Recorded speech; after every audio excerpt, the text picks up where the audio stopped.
You write in your book something pretty funny. You talk about going to see Putin on something. Anyway, he takes you into his office and he then asks if Bill Clinton would like to go tagging polar bears in the Arctic. Yes. Really macho, right? Yes, yes. And you say, well, I'll see about his schedule, but otherwise I'll go. I did. Yeah, but the funny is that he gave you a funny look, as if this woman...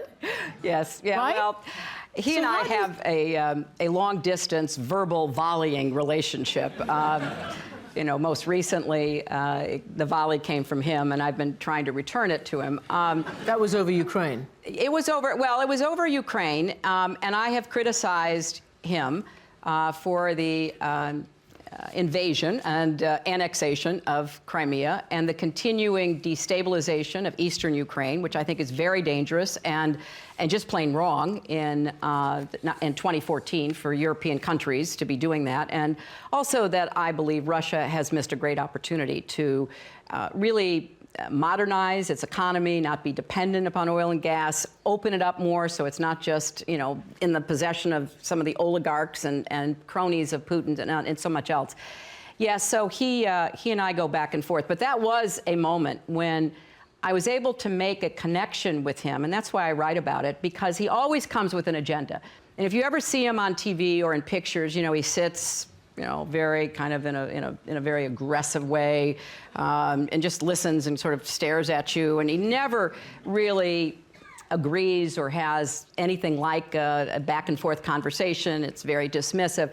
So this had been going on with me in one of my meetings with him, but I knew that he cared about something I care about, which is wildlife conservation, particularly of endangered species.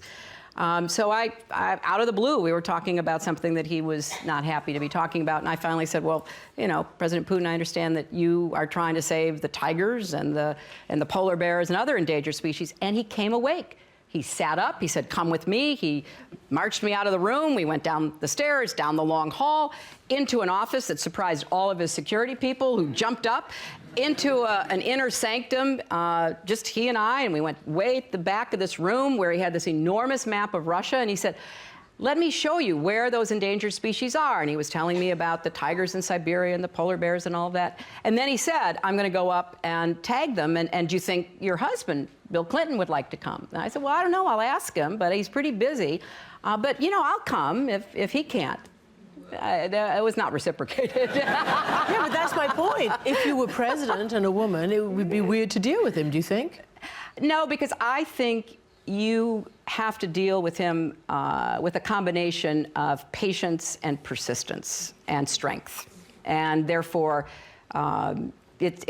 change up is not all bad, trying to figure out how you can find any common ground. I mean, we have to stand our ground against him and his recent behavior, but we also need to keep trying to find common ground.